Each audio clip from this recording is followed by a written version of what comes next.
Thank you for tuning in to another episode with Mrs. Danielle DeVita. I am a relationship and femininity coach. My goal is to help both men and women be in relationships that's best for them. I have a book that will be coming out soon, still going through the productions and everything. It's called Girl, Go Get Your Husband. And in this book, I will be talking more in depth about this particular topic that I'm going to go into now. So the topic today is how to talk to your man. And a lot of times women say, well, I am very direct, I am to the point, but either this is still happening or this is not happening. My femininity is coming across weak when I want to talk about serious statements, and it doesn't seem to be getting through to him. There's no change, or he is doing things that that is either a pet peeve or that I don't like, or that something that I want him to do that he's not doing, or something that I would like from him. And I just tell him, and he says that, I'm being disrespectful, or is not just coming across the right way. Or sometimes maybe they don't say anything at all. They just get defensive anytime you bring up a point, whether it's something serious or not. It's just something that's important to you and is not coming across well received. Right. So this can be in a lot of different instances. It's not just something that's bothering you, but it could be that you need a little help or support around the house. You would like for him to be more involved in X, Y, and Z. Basically, you either want or need something from him, but it's not coming across or well received from him, or there's no resolve in that situation. I have learned through my 13 and a half years of marriage that it's the way it comes across. And you'll realize that this is not even just in your romantic relationship. This is in other relationships that you form, whether they are clients, constituents, stakeholders, people that you are in business with, co-workers, family, friends, or your children. What I've learned is how you convey a message, depending on your audience, can really make a huge difference in the result that you're going to get. And men are quite different, just like coworkers, children, and things like that, or subordinates, anyone you talk to, or even superiors. So with my husband, I've learned I ask him things, or I would make statements in a certain way that he does understand my point. He's going to understand how I'm feeling. So the emotional effect of how I'm feeling, a way that is making me unhappy. But it's going to come across in a way that he can receive it and do something about it without being in his feelings. Not to say that everyone in every situation is not going to be in their feelings. But when you think about, when you hear people use the term like constructive criticism or feedback, recommendations, basically they're saying they're trying to find a way to tell you something that you need to hear and make some type of corrections to it.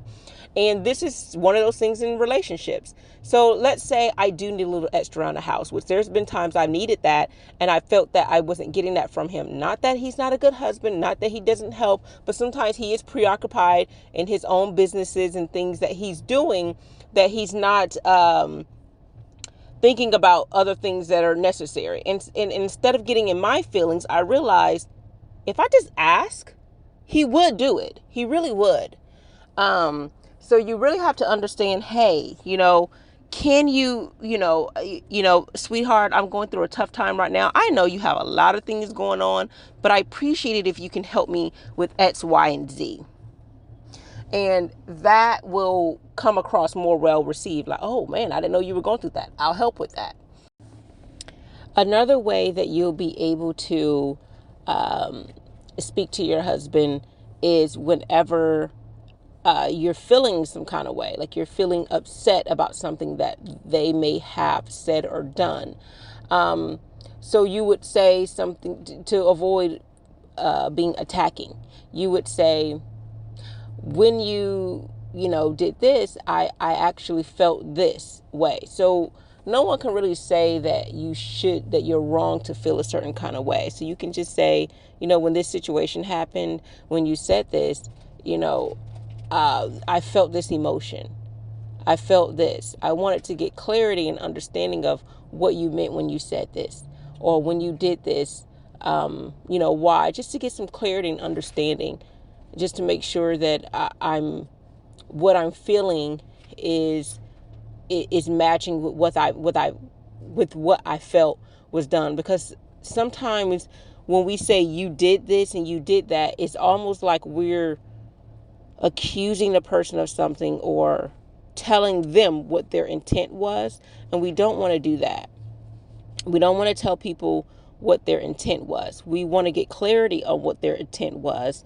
They can't change how we feel, but we may change our perspective on how we feel when we realize that the intent was different, or they did not mean what we thought they meant. So I think that sometimes, even without saying how you feel, you can just say, hey, when you did this, when you did that, when you said this, when you said that, can you clarify what you meant by that?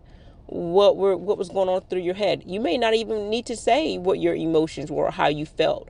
You may just go straight into asking. And then depending on what they say, you can say, okay, I asked because what came to mind was this.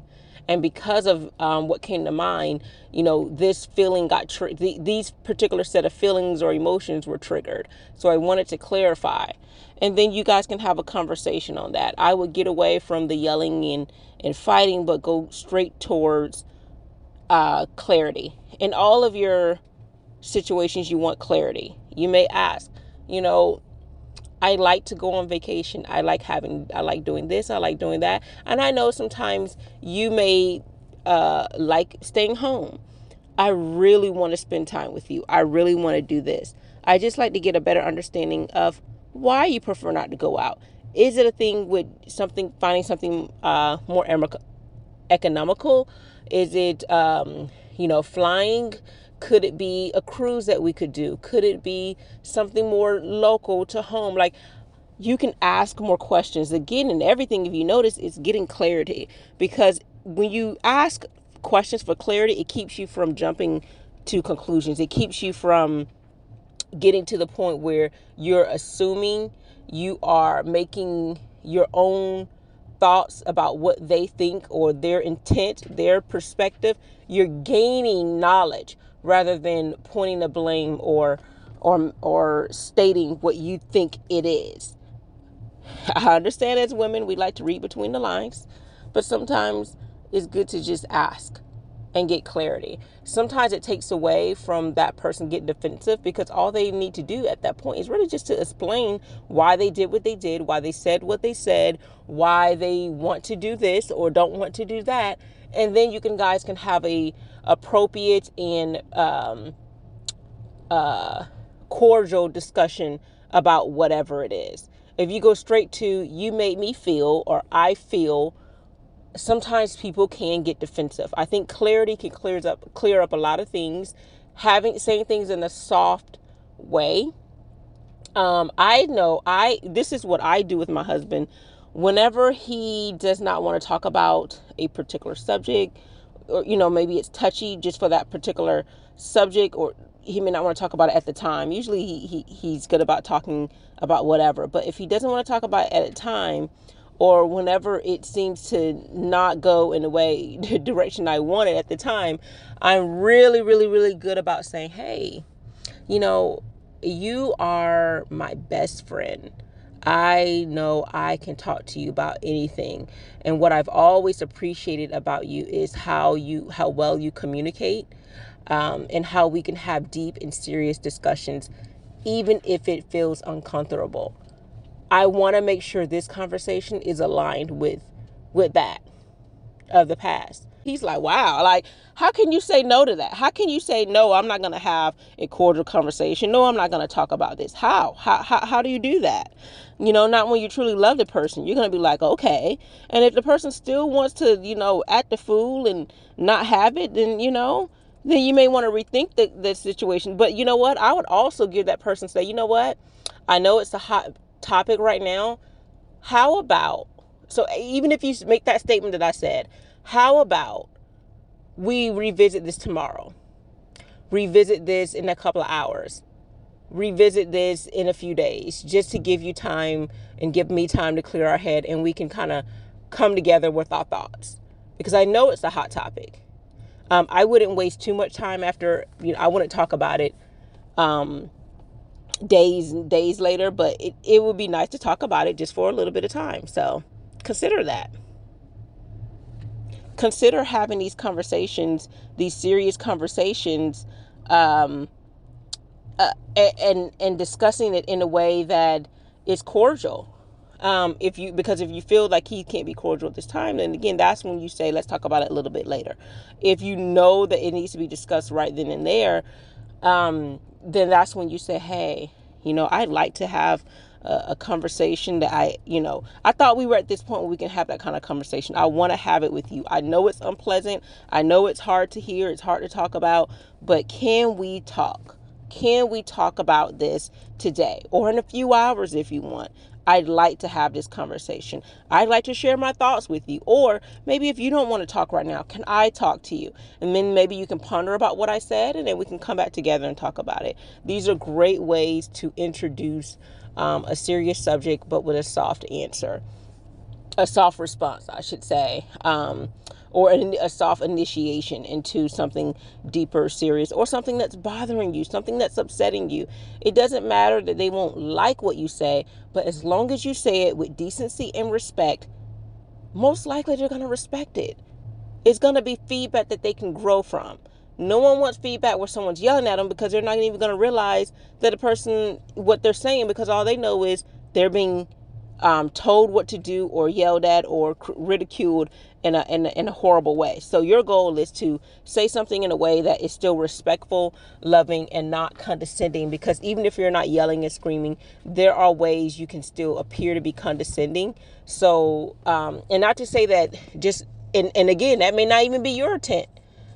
It could be where you could say, hey, this isn't my intent. It may not be coming out right if they say that, but just say, this is what I'm thinking. And what I do is, because I know you're still upset about what I'm saying, how about I told you what I felt. If you want to talk about how you feel, then we can do that. If not, you can listen to what I said and we can ponder it later. When you show that you value your partner and you love your partner and you appreciate your partner, you show gratitude for even the small things they do, it makes it so much easier when you ask for things, they're willing to do it. So if you watch my last video about showing value, when you want something, it's easier for that person to do it. It's easier for that guy to give you the world when you are grateful for the minute things he does, just by being the man, just by being the provider and the leader. If you appreciate that, he's going to want to go over and beyond. So this is the matter of just asking for things. Ask and you shall receive. That man has no problem giving you the world if you give him the world and show him that you can be his peace. I am so excited that you've taken the time to listen to my content. Just go ahead and show your love by hitting the like, subscribe button, and the notification bell for more content on this channel.